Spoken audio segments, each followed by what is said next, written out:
Ave Maria, cheia de graça, o Senhor é convosco. Bendita sois vós entre as mulheres, e bendito é o fruto do vosso ventre, Jesus.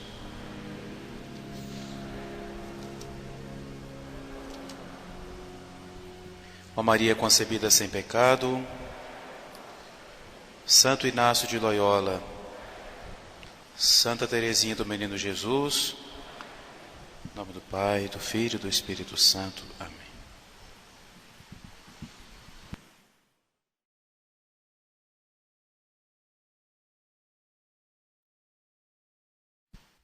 Nós vamos fazer agora a nossa meditação,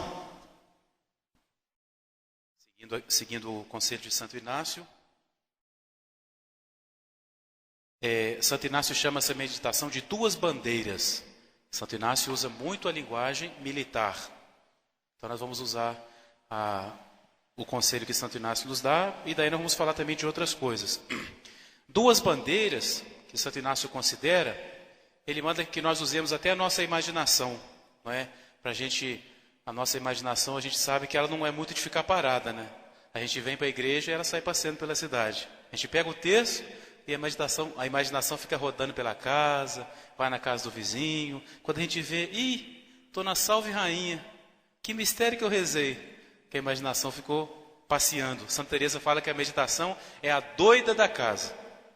Ela não para, não sossega, não se fixa em nada. Então, Santo Inácio, sempre nas meditações dele, o que ele faz? É igual uma pessoa, por exemplo, quando andava a cavalo, ia no lugar, deixava o cavalo lá, um capinzinho para ele comer, uma água para ele tomar, não é? Para ele ficar ocupado. Ou então, não é mais a comparação do cavalo, não. Como quem está vindo para cá e manda as crianças lá para o sítio, não é? Então, arruma ocupação para as crianças lá, enquanto a gente vai rezar. Então, com a meditação com a imaginação tem que fazer assim. A gente tem que dar uma ocupação para ela. Por isso que ajuda muito, por exemplo, quando vai rezar o rosário, um livrinho que tenha figura, que a gente fica olhando para a figura e vai ficar pensando naquela figura, né, da Anunciação, não é? Ou então, por exemplo, a pessoa enquanto vai rezando o texto, vai lendo, ou entre cada Ave Maria, ou mesmo enquanto está rezando, lê um trechinho que ajuda a prender a imaginação, senão ela sai passeando. Ela não fica parada de jeito nenhum, ela gosta de passear. Então, Santo Inácio nos aconselha, para fazer essa meditação, usar a nossa imaginação. Imaginar dois lugares. Ele fala que vai ser Jerusalém. A cidade de Jerusalém. Jerusalém quer dizer doce visão de paz. Então, um lugar tranquilo, ameno. E lá em Jerusalém, sobre uma montanha, está um rei, que é Jesus, que reúne os seus discípulos e vai falar. Em outro lugar, Santo Inácio manda imaginar um lugar chamado Babilônia. Babilônia quer dizer confusão. Então, lá na Babilônia está o demônio. O demônio está num trono alto, trono de fogo, lá no alto, e reúne também os seus sequazes e vai dar para eles as suas ordens. Os dois reis fazem a mesma coisa. São duas bandeiras, porque a bandeira representa o rei, ou o reino, não é? Então o demônio manda que os seus sequazes, não é, se espalhem pelo mundo inteiro. Vão por toda parte e vocês vão tentar cativar as pessoas. Como? Vamos ler Santo Inácio. Primeira coisa, vocês vão enganar as pessoas pelas riquezas, eu troquei a ordem. Primeira tentação, leve as pessoas a amarem as riquezas. Depois, leve as pessoas à honra vã do mundo. Tudo aquilo que é do mundo, não é só honra no sentido de título, de glória, mas fazer aquilo que o mundo gosta que se faça. E assim, eles vão chegar ao orgulho supremo. Então, são os 3 graus que o demônio usa para tentar as pessoas: os bens, as riquezas, as coisas do mundo, as honras vãs do mundo, e isso vai levar ao orgulho. Isso é o demônio em Babilônia com os seus seguidores. Do outro lado está nosso Senhor, que manda que os seus discípulos também vão pelo mundo inteiro para cativar as pessoas para Deus. E o que Nosso Senhor manda que eles dizem? Que eles procurem, ensinem a suma pobreza, a pobreza extrema. Depois que eles aprendam a desejar os desprezos, os opróbrios. E, portanto, e assim chegar à humildade. Ou seja, Nosso Senhor ensina a pobreza oposta às riquezas, os opróbrios e desprezos opostos à honra mundana e a humildade oposta à soberba. É a pregação do demônio, é a pregação de Nosso Senhor. Quem não é de Deus busca exatamente isso, não é? E o demônio tenta o mundo principalmente com isso, que são as 3 tentações, não é? Como chama? A concupiscência dos olhos, que é o desejo desordenado dos bens materiais, a concupiscência da carne, e aí entra tudo isso que é do mundo, e finalmente a soberba da vida. É isso que o mundo prega, né? É isso que vale no mundo. Quando nós dizemos mundo, estamos, como Nosso Senhor falava, tudo aquilo que é oposto a Deus, tudo aquilo que é oposto ao Evangelho de Nosso Senhor, né? Portanto, riquezas, mundanismo, né? As coisas do mundo, e isso leva ao orgulho supremo, né? Que é achar que a gente não precisa de Deus, que Deus não faz falta. Nosso Senhor vai ensinar o quê? Vai ensinar a pobreza, não é? Os opróbrios, e isso vai levar à humildade. Basta olhar para a vida de Nosso Senhor e nós vamos ver que se Ele ensina isso, se Ele manda seus discípulos pregarem isso, primeiramente foi isso que Ele fez, não é? Aliás, Nosso Senhor nunca pregou uma coisa que Ele não tivesse feito. Se Nosso Senhor nos diz, por exemplo, é preciso ser humilde, primeiro Ele foi humilde. É preciso ter o coração desapegado. Ele não só teve o coração desapegado, mas ele foi pobre, não é? É preciso perdoar os inimigos. Ele fez isso, não é? Estamos vendo no filme da Paixão, não é? É preciso perdoar os inimigos. Tudo que Nosso Senhor, por isso que São Lucas diz, Nosso Senhor começou a fazer e a ensinar. Primeiro Ele fez, depois Ele ensinou, não é? Porque é muito fácil falar, não é? É muito fácil a pessoa fazer até um discurso bonito, mas não praticar. O que mais nos leva a querer colocar em prática uma verdade é quando nós vemos a pessoa que está falando, nós vemos se ela pratica. A melhor pregação que existe é a pregação do exemplo.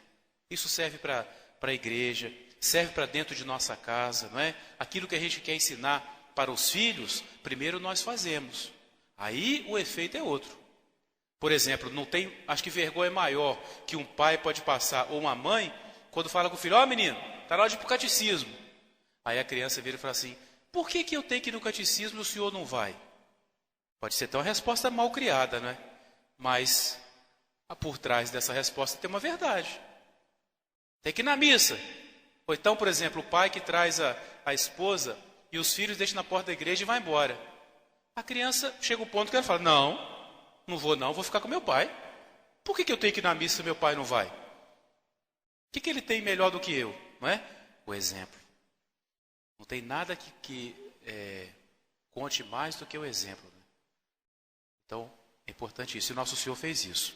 Então, seguindo um pouquinho a pregação de Nosso Senhor e o discurso do demônio, vamos falar agora nessa prática sobre alguns vícios e as virtudes opostas. Não é? Vamos falar sobre os 7 vícios capitais, porque exatamente são os mais importantes. Não é? Nós chamamos de vícios capitais, porque capital quer dizer aquele que é o chefe. Porque esses vícios, eles são responsáveis por muitos outros. É claro que não existe só 7 pecados, não é? 7 vícios, são muitos. É difícil até de fazer a conta. E é melhor nem fazer a conta não é? Melhor nem praticar, nem fazer a conta. Mas esses 7, eles são muito fortes e eles são comandantes de um batalhão de outros vícios. Então, se nós os conhecermos e combatermos a eles, vai ser mais fácil de combater os outros. Né? Mas cada vício desse, nós vamos ver isso, tem uma virtude oposta. E Santo Inácio ensina muito que a melhor maneira de nós nos corrigirmos, ele chama de agir contra. O que é agir contra? É você fazer o contrário daquilo que você está sendo convidado para fazer, para o mal. Por exemplo, a pessoa está com muita raiva. Agir contra é o quê? Mansidão. Está com muita preguiça. Agir contra é o quê? Arrumar uma trouxa de roupa para lavar, por exemplo. Não é? Agir contra. Levantar mais cedo. Não é? Está com muito orgulho. Fazer alguma coisa que vai suscitar mais a humildade. E assim por diante. Agir contra. Não deixar que o sentimento ruim tome conta de nós. Combatê-lo com o inimigo dele, que é a virtude contrária. Então nós vamos falar dos vícios capitais e das virtudes opostas. Quais são esses vícios capitais? É a soberba, não é? A avareza, a luxúria, a ira, a gula, a inveja e a preguiça. Lembra que o moço José ensinava a gente a decorar assim, Saligipe. A primeira letra de cada um, a gente não esquece mais. Saligipe.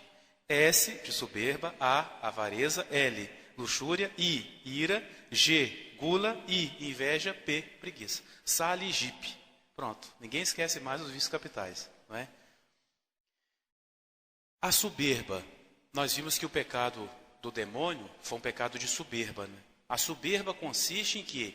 Do amor desordenado de si mesmo. Isso que é soberba, né? Quando a pessoa tem por si mesma um amor desordenado. Nós podemos nos amar? Podemos. É claro que nós nos amamos, não é? Mas esse amor não pode ser um amor desordenado. Amar-nos mais do que nós merecemos, não é? Ou querer dar a nós aquilo que não nos é devido. Aí nesse sentido que nós falamos de amor próprio, que é esse amor desordenado de si mesmo. É claro que nós nos amamos. Nós cuidamos da nossa saúde, por quê? Porque nós gostamos de nós. Isso é certo, não é? Mas não podemos gostar demais, não. Senão vira um amor desordenado. Então a soberba, ela é exatamente o amor desordenado de si mesmo. O modelo, não é, para a gente não imitar, é o demônio, que é o exemplo de um ser orgulhoso, né? O amor dele, desordenado dele por si mesmo, foi tão grande que ele chegou ao ponto de querer se comparar e querer tomar o lugar do próprio Deus, como nós vimos, né? Não servirei. Jesus não é menor do que eu, né? Eu sou mais do que Jesus. Era isso que o demônio na prática dizia. Então o amor desordenado de si mesmo. E na nossa vida pode acontecer isso. Às vezes, a gente pode não falar assim, não quero tomar o lugar de Deus, não. Também pudera, né? Mas na prática da nossa vida, nós nos tornamos o centro. Vamos ver então como é que é uma pessoa orgulhosa. As características de uma pessoa orgulhosa. Vamos falar, é claro, para a gente evitar ser isso, não é? Uma primeira coisa que é interessante, em geral, ninguém gosta de uma pessoa orgulhosa. Nós não gostamos, não. Que a pessoa se torna uma pessoa antipática. E como é que a pessoa não percebe isso, né? Então nós temos que tomar cuidado, senão nós podemos nos tornar essa pessoa antipática. Primeira coisa que a pessoa orgulhosa gosta de fazer muito, ou melhor, uma falha que ela tem, ela não sabe falar português. Quando a gente estuda verbo, por exemplo, né, tem várias pessoas, eu, tu, ele, nós, vós, eles. O orgulhoso não sabe isso não, ele só sabe a primeira pessoa, eu. Ele não sabe o resto não, tudo é eu. Alguém está falando, por exemplo, fez um passeio.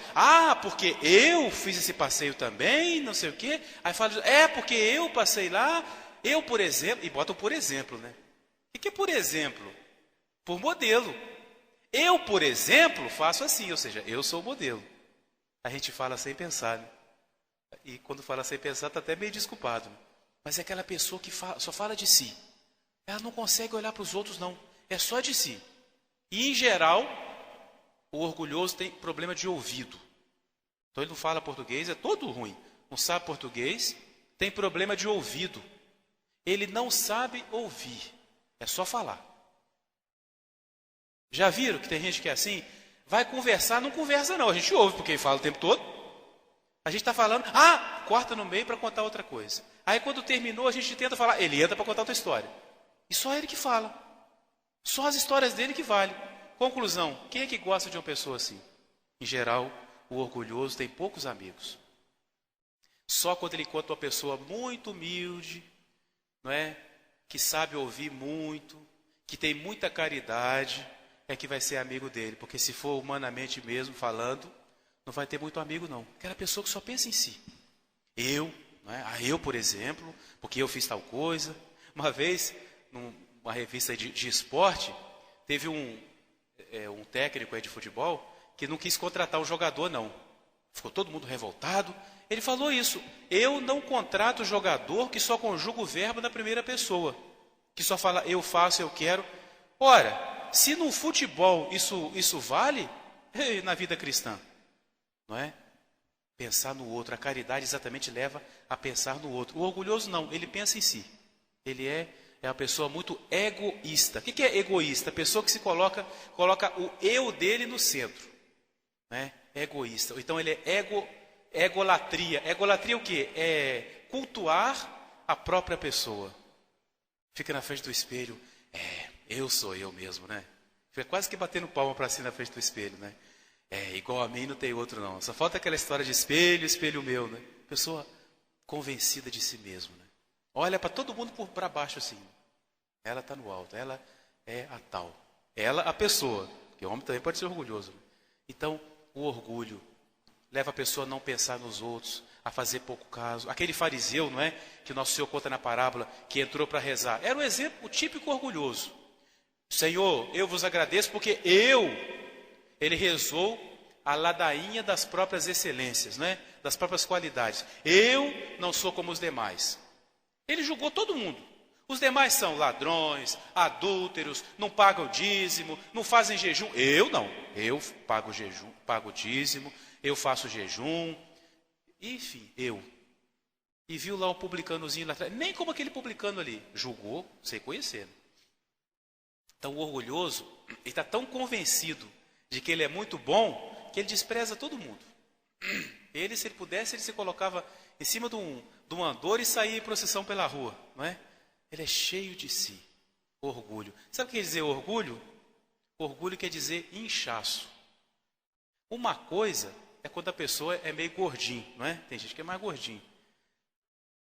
Não quer dizer que isso pode causar problema de saúde, mas não é de si uma doença. Agora, quando a pessoa está inchada, não. O orgulho exatamente é um inchaço. É um crescimento que não é normal. Não é normal. A pessoa se cria. E às vezes até o modo de andar da pessoa é toda estufada, não é? Chegou, tem que abrir espaço para ela. Como dizia uma pessoa, ela pensa que ela é a última Coca-Cola que existe no deserto, não é? Aquela sede, a última Coca-Cola que tem. Eu sou a salvação da pátria. Depois de mim, vai vir o dilúvio. Tem gente que pensa que é assim. Orgulho. O amor desordenado de si mesmo. E você quer deixar um orgulhoso bravo? É fazer pouco caso dele e mais ainda, corrigir. Corrigir um orgulhoso é a pior coisa que existe. Por quê? Porque ele nunca errou. Ou melhor, o orgulhoso é aquela pessoa que fala assim, eu nunca errei. Não, eu errei uma vez. Sabe quando que eu errei? O dia que eu pensei que eu estava errado. Aí eu errei. O orgulhoso é assim, eu só errei o dia que eu pensei que eu estava errado. Então corrige ele para ver. Ele não dá o braço a torcer. Ele vai brigar, vai falar mal de quem corrigiu ele, vai falar que ele foi humilhado, que ele foi desprezado, que não reconheceram o trabalho dele. Puro orgulho. Não é? Às vezes a pessoa fala assim, eu fui humilhado. Por quê? Porque ninguém me elogiou. Mas calma lá. Ser humilhado é uma coisa. Não ser elogiado é muito diferente. A pessoa gosta tanto de elogio que já o fato de não ser elogiado já considera que é humilhação. Você tem que saber o que é humilhação. Abre a vida dos santos para ver o que é humilhação. O que é ser humilhado, desprezado. Vai perguntar para o Padre Pio ser proibido pelo próprio Papa de celebrar a missa, porque o Papa, as pessoas que informaram o Papa estavam mal informadas, não é? E ele obedeceu. Nem confissão não pode nada. Nem com o diretor espiritual dele ele podia falar. Podia falar, eu fui humilhado, fui perseguido, ninguém me entende, não vou obedecer. Cabeça baixa. Fosse um orgulhoso, né?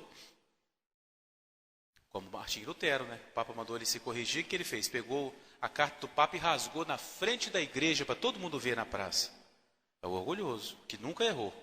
Só errou o dia que pensou que estava errado, né?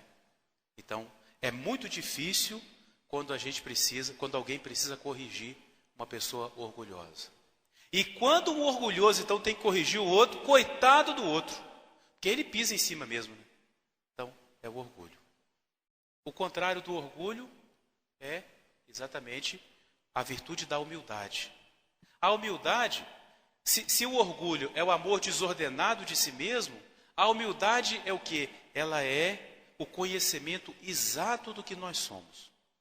Isso que é a humildade. Santa Teresa de Jesus dizia, a humildade é a verdade. A humildade é aquilo que nós somos, não é? Então, não precisa fazer mais do que aquilo que nós somos. Isso que é a humildade. É a pessoa que tem o verdadeiro conhecimento de si mesmo. Então, ele não vai querer ser mais do que o que ele é. Não vai desprezar os outros porque ele conhece quem ele é.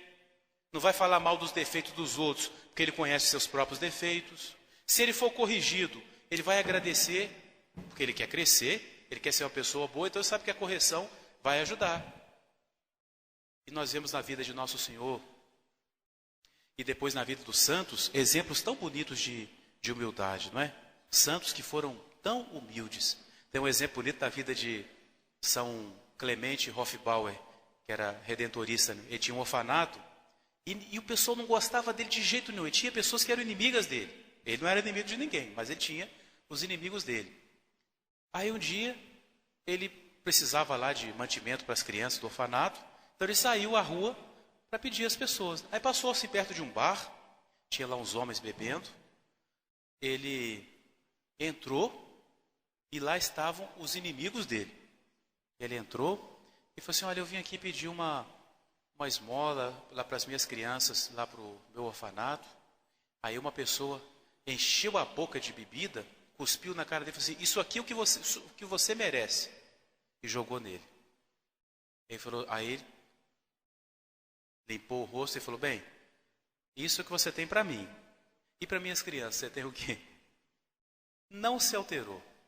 E ele falou com sinceridade, eu mereço isso. Você me deu o que eu mereço. Agora, o que você tem para as minhas crianças?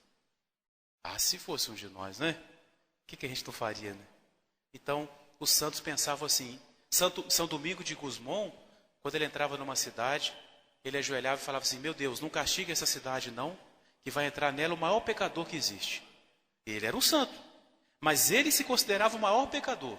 Quando ele via tudo que Deus tinha feito nele e tudo que ele já tinha feito antes, ele achava que ele era a pessoa mais indigna, ao menos de ter aqueles benefícios de Deus, não é? Portanto, a humildade é uma virtude importantíssima na nossa vida. Se nós dissemos que o orgulhoso é uma pessoa que não é simpática, que ninguém gosta dele ou dela, o humilde é o contrário. Nós gostamos da pessoa humilde. Gostamos de conversar, porque a pessoa nos ouve, não é? Pessoa simples, não fica falando de si, sabe falar, não dos outros no mau sentido, né? Mas sabe falar de outros assuntos, sabe falar de outras coisas, sabe perguntar para a gente como é que a gente vai. Orgulhoso não, ele fala de si. Não é capaz de perguntar, e você tá bem? Ah, sei. Ah, porque eu, né? Só pensa em si, anda com o espelho na frente assim. Então, a humildade é o contrário do orgulho. Existe, não sei se alguém conhece ou todo mundo conhece, a ladainha da humildade, não é? Eu já vi uma pessoa que falou assim, padre, eu não rezo essa ladainha não. Não rezo. Está no breviário, está lá. Eu não rezo não. Eu tenho medo de pedir o que está aí. De fato, a pessoa não é obrigada a rezar. E o que a gente pede ali, realmente, é muito. Mas se a gente pede exatamente para pedir a Deus, para dar força para a gente querer aquilo ali. Né? Não é que naturalmente a pessoa queira. A ladainha da humildade ela tem três graus. Primeira parte da ladainha, a gente pede assim, do desejo de ser conhecido, livrai-me, ó Jesus. Do desejo de ser consultado, livrai-me, ó Jesus. Do desejo de ser aprovado, livrai, meu Jesus. Do desejo de ser reconhecido, livrai, meu Jesus. Então, a gente pede a Deus que nos livre de querer ser conhecido, aplaudido, consultado. Pensa um pouquinho o que significa isso, né? Esse é o primeiro grau da humildade. Segundo grau, segunda parte da ladainha.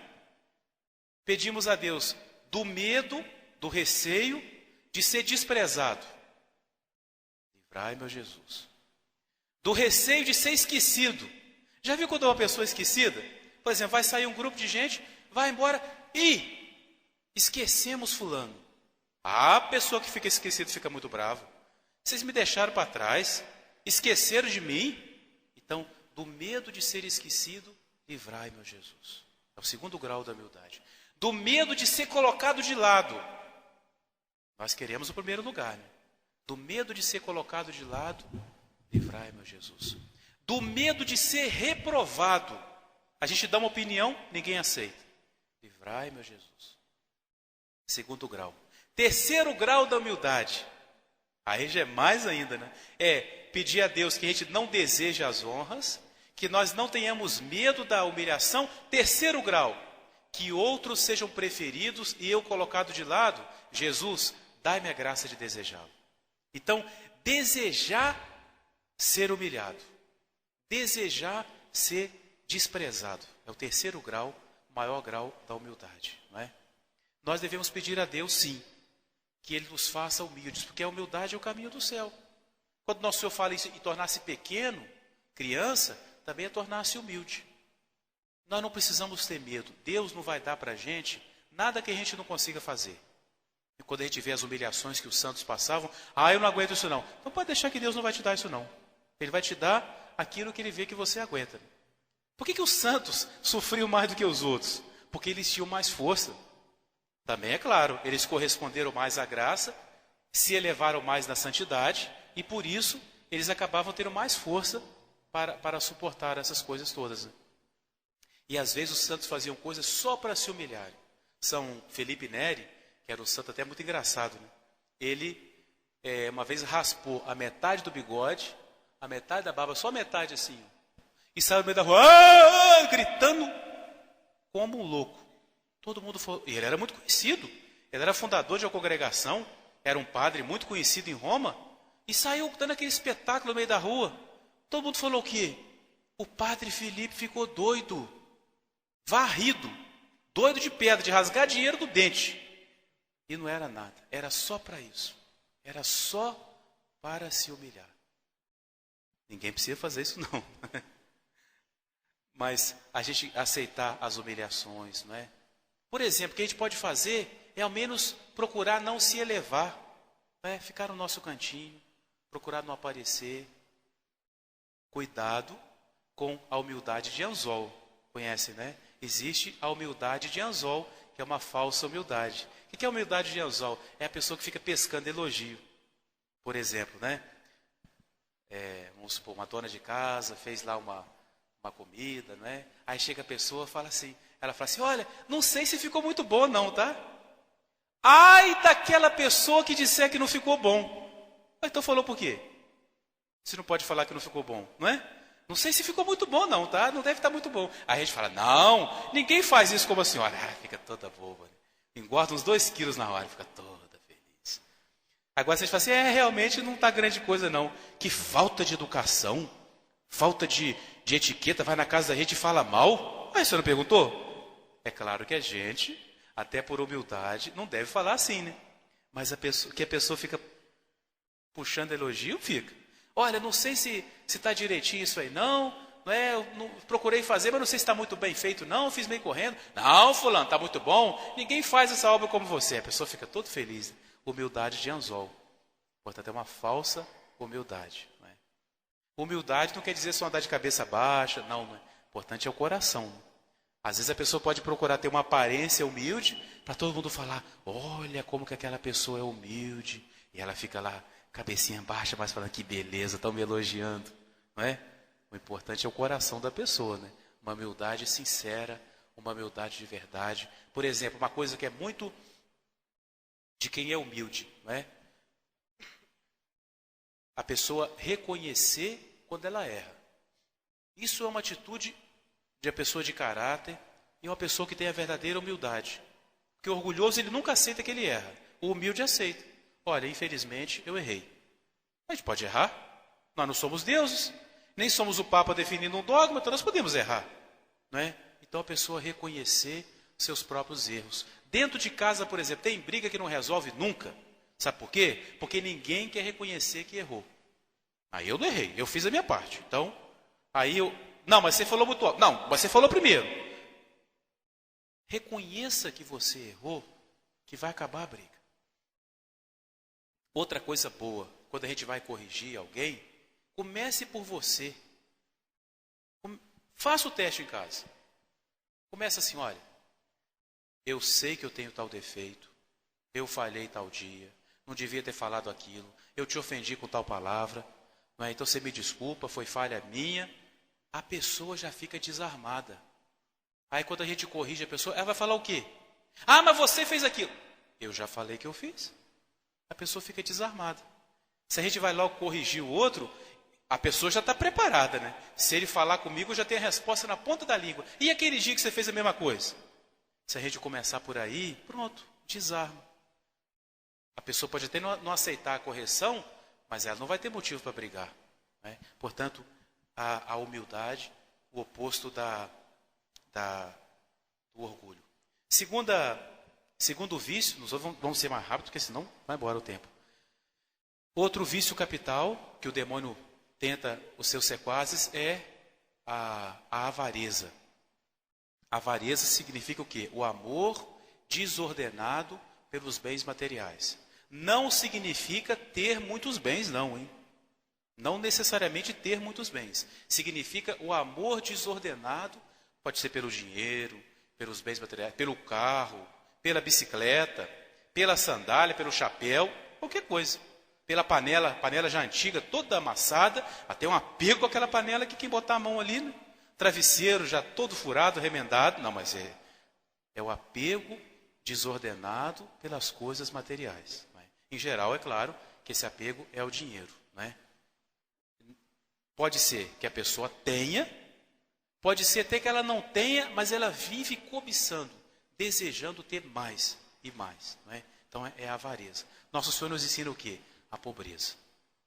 Nos ensina o desapego dessas coisas. Nós já falamos, né, que os bens materiais nós podemos usá-los, mas saber usá-los para o bem. Não é? Se Deus nos deu, vamos saber usar bem. Se Deus nos deu pouco, vamos saber viver com o pouco que Deus nos deu. Não é? Saber fazer a nossa compra de acordo com a nossa conta. Não é? Fazer a nossa compra de acordo com o que a gente tem. Ah, mas na casa de fulano tem tal coisa, eu quero tanto ter aquele sofá. Mas você não pode ter agora, vai esperar, né? Não, vai lá, compra, divide, não sei quantas vezes, depois vai pagar do mesmo jeito. Né? Então, a pobreza, o desapego. O contrário da avareza exatamente é a pobreza, o desapego. Mais do que a pobreza é o desapego. Porque às vezes a pessoa, ela tem, não é que ela vai ficar sem os bens dela, mas o desapego. E uma característica da pessoa desapegada é uma pessoa que sabe dar esmolas. Não é? Saber dar esmolas. Nós demos o exemplo do mendigo, falamos no primeiro dia, né? O mendigo que durante o dia ele ficava pedindo esmolas, porque ele não tinha condições de trabalhar, e quando chegava no final da tarde, ele dividia o que ele ganhava com os outros mendigos. Também na vida da Madre Teresa de Calcutá, né, que cuidava muito dos pobres, um dia chegou um mendigo para ela e falou assim, eu quero ajudar também a obra da senhora. E deu, 50 centavos. Ela, no começo, não quis aceitar de jeito nenhum, né? Ficou com pena. Pegar o pouquinho que aquele homem tinha, mas depois ela aceitou. Porque ela viu que ele também queria dar esmolas. Qualquer pessoa pode dar esmola. Não é? E querem ter uma garantia de que não vai faltar o necessário em casa? Vou ensinar uma receita. Dê esmola. Quem dá esmola não fica sem o necessário dentro de casa. Com prudência, hein? Opa, vou chegar em casa agora, vou dar tudo que eu tenho para os outros. Não, aí já é imprudência. Mas nunca deixe de ajudar uma pessoa que pede coisas normais só porque vai ficar com medo de faltar em casa. Não vai faltar. Pode ter certeza. Claro, fazendo com prudência, né? Mas a esmola é emprestar para Deus, né? Porque quando nós damos a esmola, nós damos por amor a Deus. Né? É a melhor maneira de não faltar as coisas em casa, é a gente saber dar esmolas.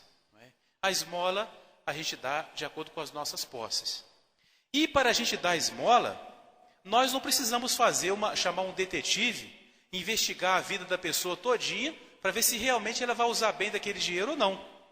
Né? Chega a pessoa na minha casa, esse aí pela cara, ele vai tomar, vai usar tudo bebendo cachaça, então não vou dar não. Chega outro, isso aí é para comprar droga, não vou ajudar não. Chega uma senhora com a criancinha no braço, isso não é filho dela não, pegou com alguém só para poder pedir dinheiro, para fazer pena na gente.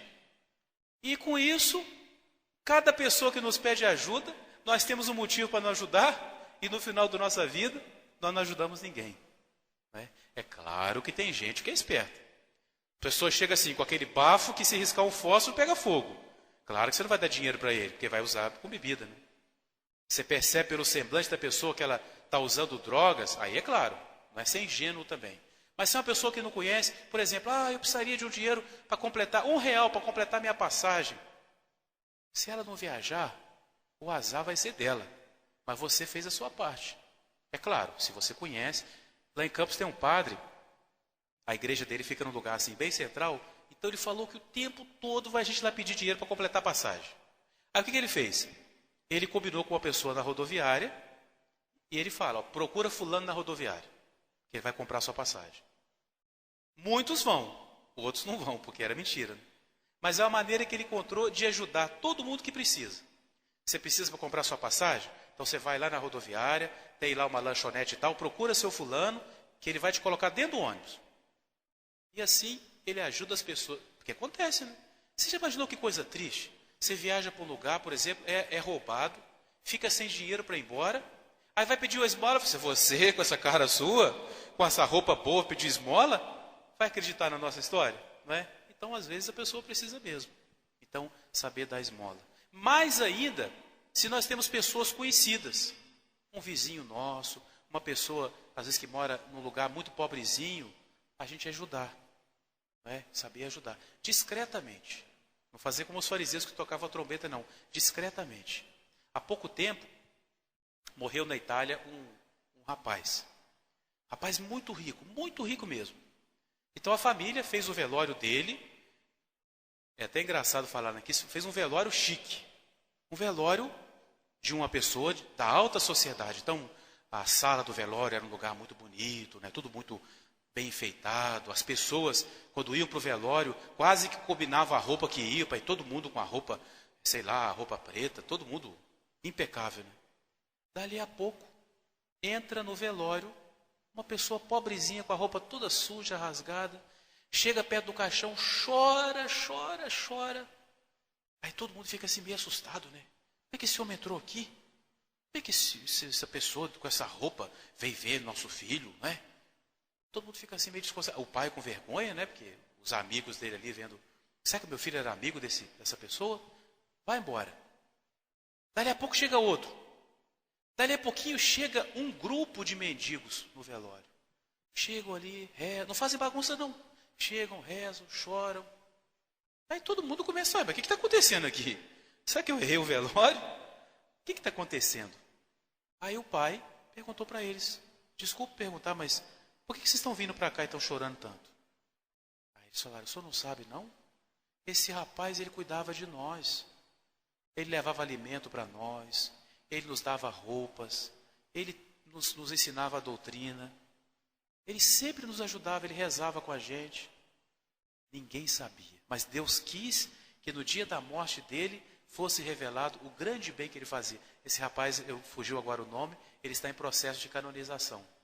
Ajudava todo mundo na discrição. O pai dele não sabia. Nosso Senhor falou para a mão direita, não sabia o que faz a esquerda. O pai dele não sabia como que ele ajudava. Portanto, a esmola. E quando a gente tem poucos bens materiais, a gente tem mais motivos para confiar na providência divina. E olha, a providência divina não falha.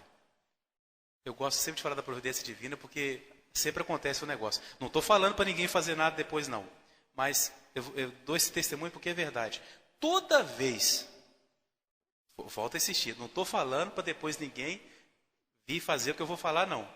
Mas toda vez, até hoje, que numa prática ou numa pregação eu falei sobre a providência divina, depois Deus manda um socorro para o seminário. Não estou falando para ninguém fazer, não, hein? Mas é infalível. Como que Deus cuida da gente? E parece que Deus quer que a gente fale da sua providência. As comparações que Nosso Senhor usou para mostrar como que Ele cuida de nós, não podiam ser mais tocantes para nós, né? O que Nosso Senhor falou? Falou para os apóstolos, para os discípulos, né? E para o povo todo, Sermão da Montanha. Por que vocês vivem preocupados com o que vocês vão comer? Por que vocês vivem preocupados com o que vocês vão usar para vestir? Aí Nosso Senhor usou duas comparações. Olhai as aves do céu. A gente tem que aprender a fazer isso, olhar os passarinhos. Passarinho solto não morre de fome. Na gaiola morre, mas solto. Alguém já viu um passarinho solto morrer de fome? Pode ter comido um veneno, né? Comida envenenada que a gente deixou por algum lugar. Passarinho solto não morre de fome. O que Nosso Senhor fala? Olhai as aves do céu. Elas não têm dispensa, elas não plantam, elas não fazem colheita, elas não têm dispensa, não têm provisão, não têm celeiro. E, no entanto, o vosso Pai do céu as alimenta. É bonito isso, né? Deus, Nosso Senhor que falou, portanto é a palavra de Deus. Deus alimenta os pássaros. E às vezes através de nós, né? Quando sobe aquela migalhinha de pão que a gente joga lá no quintal e os passarinhos vêm comer, Deus está usando de nós para alimentar as suas criaturas. Olhai as aves do céu. O dia que você estiver muito preocupado em casa, está vendo que o arroz não vai dar, que está faltando, pensa nisso. Olhai as aves do céu. Aí Nosso Senhor fala, se Deus alimenta as aves do céu, o que Ele não vai fazer por vós, que sois seus filhos? Ou seja, o pássaro é criatura de Deus. Nós somos filhos de Deus. Se Deus cuida das puras criaturas, o que Ele não vai fazer por nós, que somos os seus filhos? Portanto, olhai as aves do céu. Um dia, eu fui com seminaristas a Congonhas, aquelas cidades lá. Aí no caminho, nós começamos a ver mas muito passarinho mesmo. Uma quantidade imensa de passarinho voando pelo asfalto. O que tinha acontecido? Passou um caminhão levando milho. E o caminhão estava lá com uma greta, um furo na carroceria, e foi caindo o milho. Aí nós começamos a observar, foram quilômetros e quilômetros de aquela linha de milho na beira do asfalto assim, e os passarinhos fazendo festa, né? Hoje é dia de banquete, milho à vontade para todo mundo. O que era isso? Era Deus cuidando dos pássaros, né? Porque são criaturas de Deus, e Deus cuida deles. Mas Nosso Senhor falou isso, não é para a gente ficar só encantado com os pássaros, não. A lição é o que vem depois, né? Se Deus cuida assim dos pássaros, que não tem alma, o que Ele não vai fazer por nós? O passarinho é tão pouca coisa. O passarinho não foi feito à imagem e semelhança de Deus, é criatura de Deus. Mas feito à imagem e semelhança, esse é título nosso. Se Deus cuida assim então do pássaro, como que Ele não vai cuidar de quem é a sua imagem e semelhança? Portanto, confiança na divina providência. Entra também no combate à avareza, no combate à falta de resignação com a pobreza, a confiança na divina providência. Olhai as aves dos céus. Depois Nosso Senhor fala, olhai os lírios do campo, as plantas que nascem no brejo, né, no meio do pasto. Nosso Senhor diz, nem Salomão, o rei mais glorioso que já houve, de maior pompa, nem Salomão se vestia tão bem como um deles. E eles não tecem, diz Nosso Senhor, não fiam, não fazem tecido, né? Não levam a roupa na costureira, o vosso Pai do céu os veste. E aí Nosso Senhor diz, e o lírio existe hoje, amanhã ele já é lançado fora.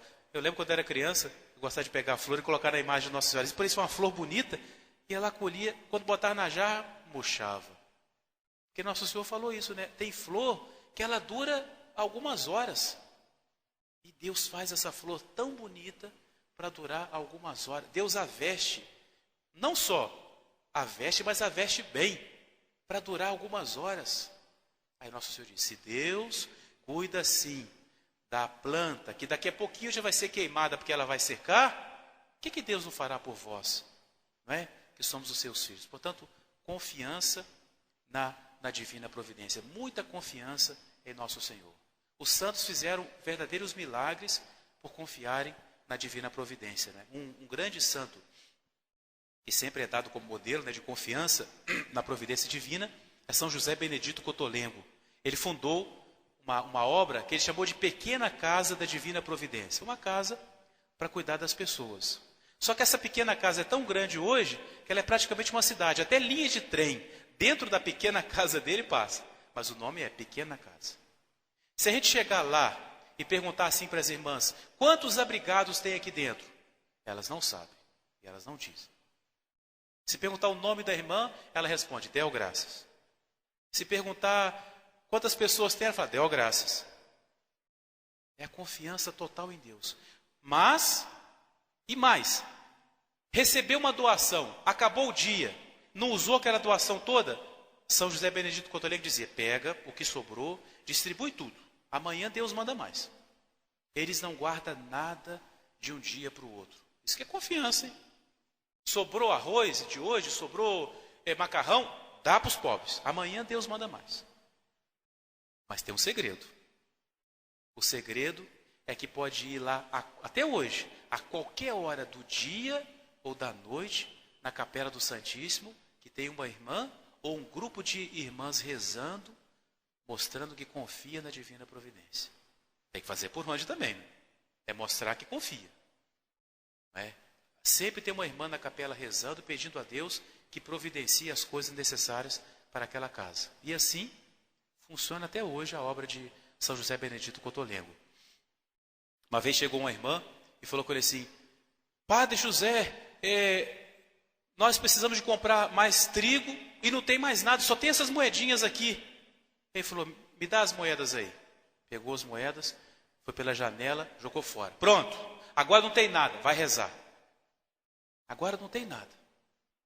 Outra vez chegou a irmã e falou assim, Padre, chegou mais um doente, não tem mais cama. Ele falou, tem, não tem. E ficou aquela temoria, tem, não tem. Ele falou, tem sim. Qual que tem? Irmã, tem a sua. A irmã entendeu, é pensar primeiro nos outros, né? Confiança na divina providência. E assim os santos todos, né? A gente pode pegar a vida de cada santo e ver como que Deus, a obra de São João Bosco, né? Como que Deus fazia de modo evidente, não é? A construção das nossas igrejas, dessa igreja aqui, de todas as igrejas, pode se explicar sem a ajuda da divina providência, sabendo como que são as nossas posses. O nosso seminário lá é um milagre da divina providência. As paróquias todas construindo, não é? Todo mundo separando um pouquinho para ajudar o seminário, e graças a Deus nós já conseguimos mudar lá para esse seminário novo. O que é isso? É a divina providência que toma conta de nós, não é?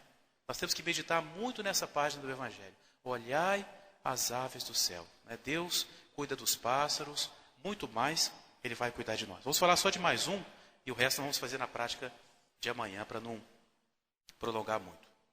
Vamos falar agora, vou mudar um pouquinho a ordem aqui, sobre a inveja, que é um pouquinho seguido as mesmas, né? Falamos da soberba, a avareza, agora a inveja. O que é a inveja? A inveja consiste na tristeza pelo bem do outro. Invejoso é esse, é aquele que fica triste pelo que o outro tem, e claro que ele não tem, não é? O invejoso, ele é muito parecido com o orgulhoso. Ele não quer que ninguém seja igual a ele.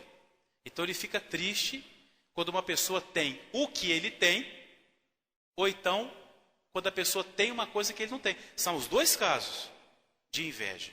A inveja pode ser, a pessoa, por exemplo, pintou a casa. Ficou muito feia aquela casa, olha que mau gosto, aquela cor muito forte.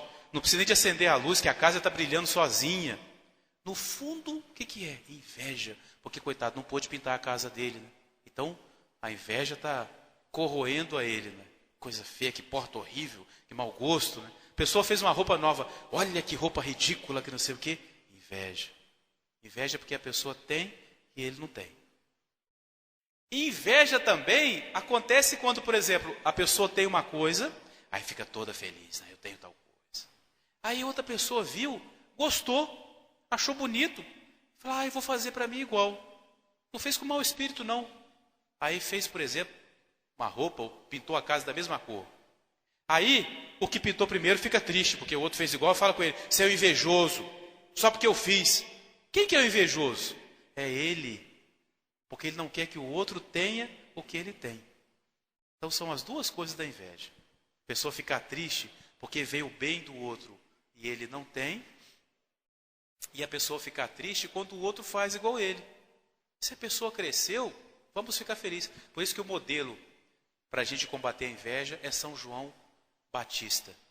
São João Batista é o exemplo da pessoa que fica alegre com o bem do outro. São João Batista tinha os discípulos dele, os seguidores dele, aí chega Nosso Senhor.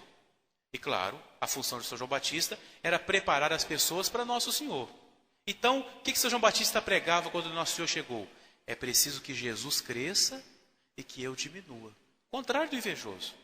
É preciso seguir a ele. Os discípulos começaram a teimar muito de seguir a ele. Ele mandou que os discípulos perguntassem a Nosso Senhor para que ele se convencesse de que eles tinham que seguir era a Nosso Senhor. Então, o contrário da inveja vai ser a virtude da benevolência. O que é benevolência? É querer o bem para os outros. É uma coisa que naturalmente a gente quer.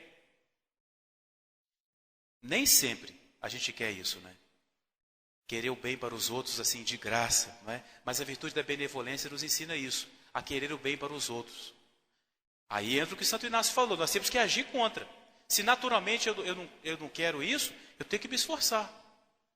Vamos supor, a pessoa tem um trabalho, faz aquele trabalho durante muitos anos. Dali a pouco aparece outra pessoa que faz o mesmo trabalho e faz bem feito. Aí a pessoa fica toda ressentida. Agora vou me desprezar, vou me colocar de lado. Agora só falo em fulano. Olha a inveja. Isso é inveja, não é? Ficar feliz. Que bom que agora tem duas pessoas que fazem esse trabalho, não é? Não deixa levar pela inveja, não.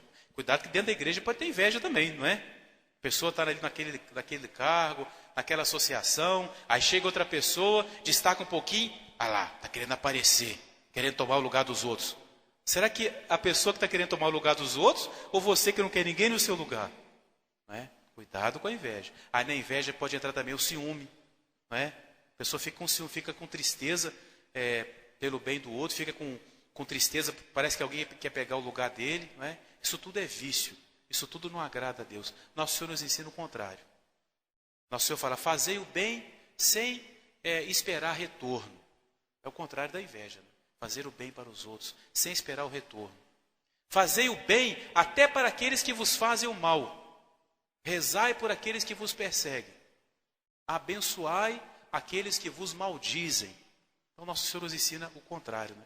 Vamos pedir, então, a Nosso Senhor a graça da gente praticar essas virtudes que nós vimos hoje, né? A humildade, o desprendimento e a benevolência. Pode ser a benevolência, a benignidade, a bondade, tudo isso é oposto ao vício da inveja. Vamos pedir ao Nosso Senhor a graça de nós praticarmos essas virtudes. Amanhã, então, a gente continua a falar dos outros, senão vai ficar muito